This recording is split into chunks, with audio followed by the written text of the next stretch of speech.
Hello friends, कैसे हैं आप सभी को जन्माष्टमी की हार्दिक शुभकामनाएं। जन्माष्टमी के दिन भगवान श्री कृष्ण का यानी कि बाल गोपाल लड्डू गोपाल का हमने किस तरह से पूजन करना है, एक छोटी सी आपको मैं झांकी ही दिखाती हूँ। आप कृष्ण की छोटी सी मूर्ति या कोई भी जो घर में आपके बाल गोपाल लड्डू गोपाल जी हैं, आप उन्हें जो पंचामृत होता है यानी कि दूध, शहद और गंगा जल, घी, दही और थोड़ी सी आप उसमें शहद मिला करके उसका पंचामृत बना लीजिए गंगा जल डाल के।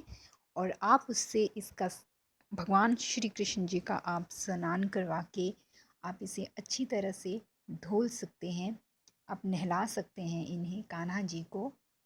तो आप मैंने यहाँ पे दही से नहलाया है और शहद से। शहद भी बहुत ज़रूरी है, आप शहद और दही का इस्तेमाल तो ज़रूर करिए। माखन, दही, मिश्री ये तो बहुत ही पसंद हैं भगवान श्री कृष्ण जी को। तो आप अपने अकॉर्डिंग इसे जो आप इस्तेमाल करना चाहते हैं चीज़ आप कीजिए। आप हल्दी का केसर चंदन से भी इन्हें स्नान करवा सकते हैं। गुलाब की पंखुड़ियाँ मिक्स करके आप अच्छे से काले तिल, सफ़ेद तिल मिक्स करके आप इन्हें स्नान करवा सकते हैं, बहुत अच्छा लगता है। मैंने यहाँ पे काले तिल का भी उपयोग किया है, आप भी कर सकते हैं। और अच्छी तरह से दही लगाकर, शहद लगाकर इनका आप अच्छे से स्नान करवाइए। मैंने केसर और चंदन भी मैंने मिक्स किया है, हल्का सा बिल्कुल।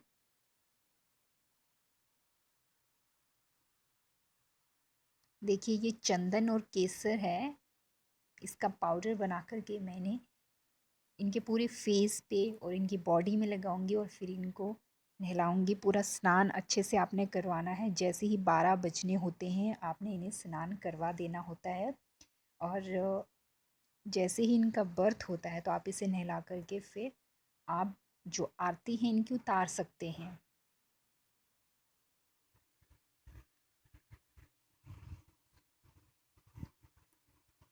मेरे पास बाल गोपाल लड्डू गोपाल की इस तरह की मूर्ति है घर पे, तो मैंने यही ली है।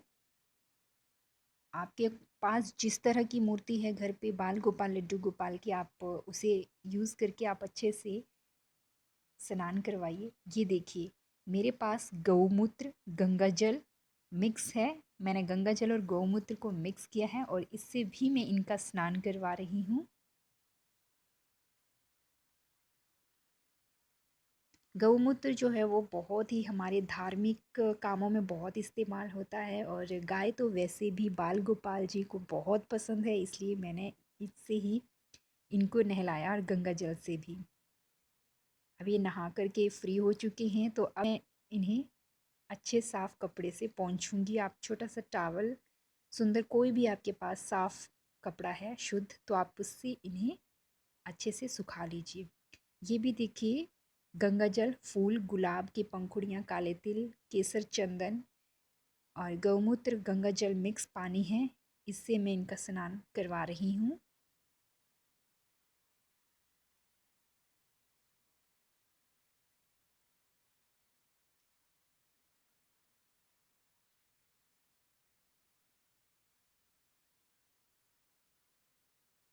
हमारे हिंदू रीति रिवाज़ों का हमें पता होना चाहिए। जन्माष्टमी पे भगवान जी को, बाल गोपाल लड्डू जी को पूजा जाता है, उनका स्नान करवाया जाता है बहुत ही प्यार से। फिर इन्हें साफ़ किया जाता है साफ़ कपड़े से, टॉवल से।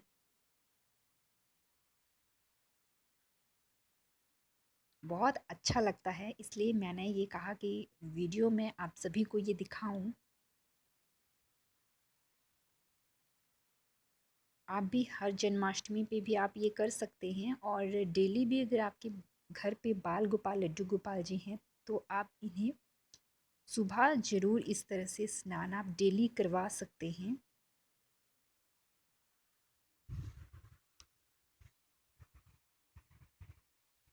अभी नहा धो के एकदम से चमक गए हैं। साफ कपड़े से हम इन्हें पोंछ दे रहे हैं।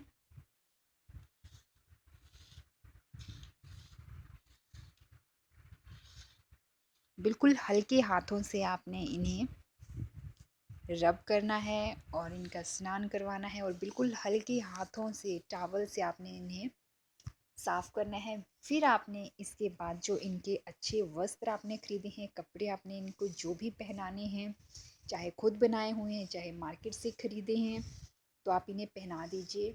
मैंने इस तरह से कुछ ब्यूटीफुल सी एक ड्रेस इनके लिए ली है, तो मैंने इन्हें पहना दिए हैं। आप यहाँ पे इत्र का या परफ्यूम का भी इस्तेमाल कर सकते हैं हल्का सा।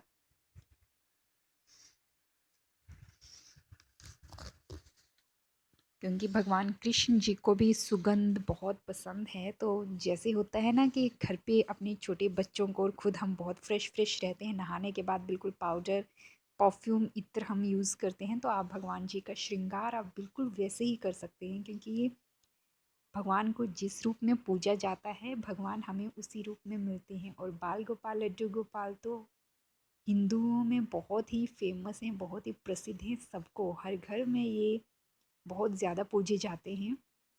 तो आप इस तरह से इन्हें ड्रेस पहना दीजिए, और इनकी ज्वेलरी यानी कि आप जो गहने आपने खुद बनाए हैं या आपने मार्केट से लिए हैं, तो आप इन्हें अपनी चॉइस के जो हैं गहने छोटे छोटे आप पहना सकते हैं, ताकि ये दिखने में बहुत सुंदर लगे।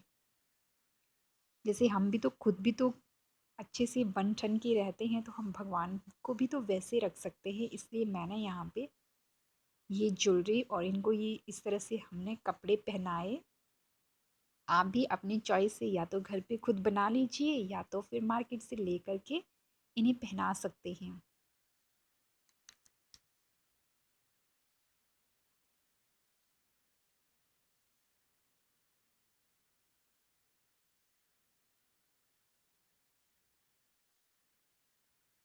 आप इन्हें श्रृंगार के लिए हल्का सा जो बेबी पाउडर होता है, हल्का सा सुगंधित, आप वो लगा सकते हैं।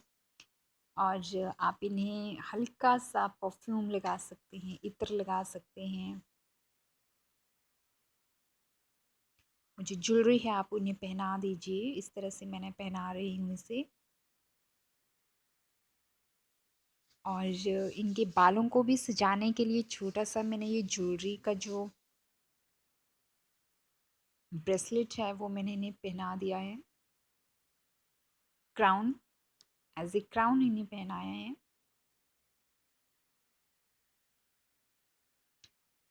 अब इन्हें हम बांसुरी भेंट करेंगे। बांसुरी तो कृष्ण जी को बहुत पसंद है, इसलिए हम ये बांसुरी यहाँ पे इन्हें देंगे। और बांसुरी में यहाँ पे आप एक मोर पंख लगा दीजिए। मोर पंख आप इनके हेड पे भी लगा सकते हैं, इनके लिए आप एक क्राउन भी ला सकते हैं, उसमें भी आप लगा करके रख सकते हैं मोर पंख को। और कोई अगर वस्त्र है कोई भी अच्छा सा, बहुत ही सोबर सा दिखने में, तो आप इन्हें वो पहना सकते हैं। जो श्री कृष्ण भगवान जी हैं वो पीताम्बरी हैं, पीले वस्त्र उनको पसंद है, इसलिए यहाँ पे मैंने शाइनी पिंक सिल्की मैंने कपड़ा इन्हें मैंने भेंट किया है। और चंपा के फूल जो होते हैं पीताम्बर होते हैं, येलो कलर के होते हैं, इसलिए चंपा के फूल इनको प्रिय हैं, तो मैंने यहाँ पे चंपा के फूल भी लिए हैं, गुलाब के फूल लिए हैं, और गुलहड़ का फूल मैंने लिया है इनको अर्पित करने के लिए। आप अपनी चॉइस के इन्हें फूल चढ़ा सकते हैं। जो जो चीज़ें बहुत इम्पॉर्टेंट है जो इन्हें चढ़ाई जाती हैं, वो मैंने आपको यहाँ पे दिखा दी हैं। और ड्राई फ्रूट्स जो हैं आप इन्हें रख सकते हैं। ये जो ड्राई फ्रूट्स हैं मैंने रख दिए हैं, आप देख सकते हैं वीडियो में। और फ्रूट्स भी आप इन्हें, जो फल हैं सब्जियां हैं, आप इन्हें खाने के लिए रख सकते हैं। केसर चंदन तो ज़रूरी है, वो घी दही फलहार आप इन्हें दे सकते हैं, ये बहुत ज़रूरी है। देखिए चंपा के फूलों में सजे हुए बाल गोपाल लड्डू गोपाल जी बहुत ही अच्छे दिख रहे हैं। अब मैंने इन्हें यहाँ से सजा करके झूले में डाल दिया है, और आप इसे थोड़ा थोड़ा सा इस झूले को आप झुला सकते हैं। मोर पंखों से सजा हुआ ये दरबार सुंदर लग रहा है। आप राधे कृष्ण जी की मूर्ति भी आप रख सकते हैं, उनकी भी आप पूजा कर सकते हैं। अगर आपने ज्योति जलानी है, आरती उतारनी है तो कपूर की, लोबान की और धूप आप अपने अकॉर्डिंग इस्तेमाल कर सकते हैं। घी का आप दिया जलाइए या जो मीठे तिल होते हैं आप उनका दीपक आप जला सकते हैं। आप भोग लगा सकते हैं 12 बजे एग्जैक्ट, दही का, मिश्री का, माखन का, दूध का, फलहार का।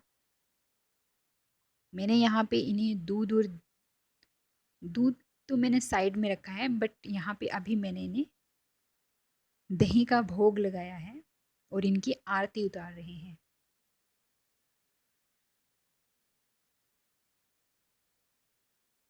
केला बृहस्पति जी को और कृष्ण भगवान जी को बहुत पसंद है, इसलिए केले का यूज़ यहाँ पे होना चाहिए।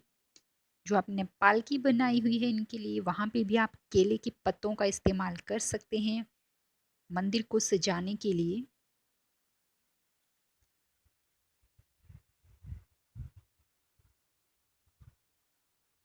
और धीरे धीरे करके आप भगवान जी की आरती उतारिए, बहुत ही श्रद्धा से फूल चढ़ाइए और झूला झुलाइए और जन्माष्टमी का आनंद उठाइए।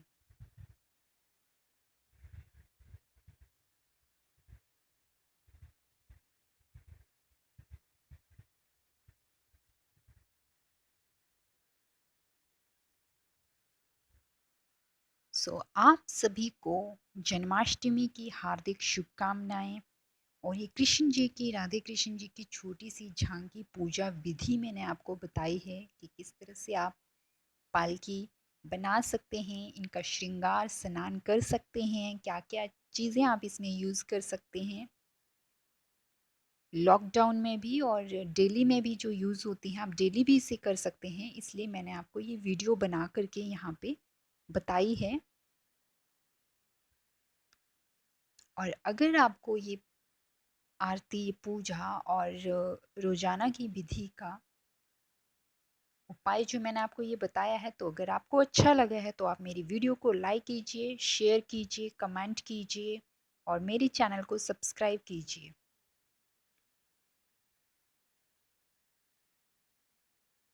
राधे कृष्ण जी भी लक्ष्मी नारायण जी का रूप है, तो आप श्रीफल यानी कि लक्ष्मी जी के लिए प्रिय जो नारियल होता है वो आप ज़रूर रखिए।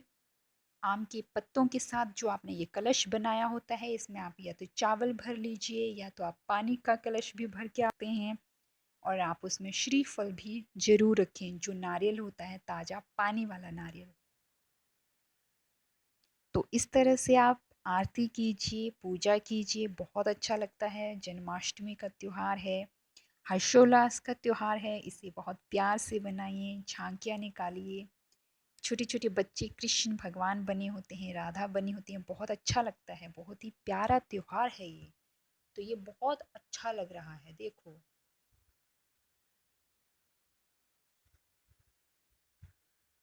ये आप इस तरह से जो फल हैं वो आप इस भगवान के लिए रख सकते हैं, कृष्ण जी के लिए। मोर पंख का इस्तेमाल आपने यहाँ पे जरूर करना है, क्योंकि भगवान श्री कृष्ण जी को मोर का पंख अति प्रिय है और ये इन्हें अपने हेड पे, क्राउन पे हमेशा सजा कर रखते हैं। तो आपने भगवान को मोर पंख डेफिनेटली आपने अर्पित करना ही है। और लोबान का, कपूर का आप ज्योति जरूर जगाइए, घी का दीपक आप जरूर जलाइए घर पे। डेली आपको सुबह शाम करना चाहिए।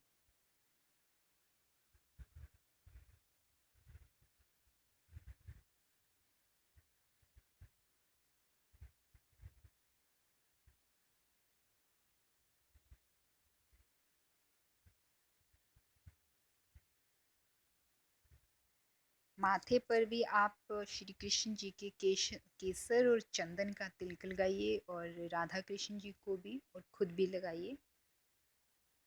और आरती उतार के फिर आप आशीर्वाद लीजिए। घर में भी माहौल बहुत ही प्यारा बना रहता है।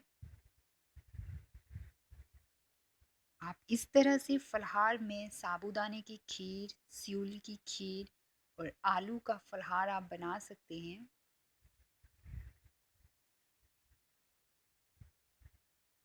और भगवान को आप अर्पित कर सकते हैं। भगवान को, कृष्ण जी को, जैसे छोटे बच्चों को हम पैसे देते हैं वैसे ही बाल गोपाल लड्डू जी को भी आपने यहाँ पे रुपए, आपने पैसे अपनी श्रद्धा के अनुसार कम या ज़्यादा जितने भी हो सके आपने ज़रूर देने हैं। और तुलसी का पत्ता आपने कृष्ण भगवान जी को ज़रूर अर्पित करना है। बिना तुलसी के भगवान जी बिना तुलसी के जो भोग होता है वो स्वीकार नहीं करते हैं, इसलिए आपने जन्माष्टमी के दिन और डेली जब भी आप पूजा करते हैं हमेशा आपने तुलसी का पत्ता आपने श्री कृष्ण जी को अर्पित करना है। और तब तक के लिए happy Janmashtami. Thank you. Thank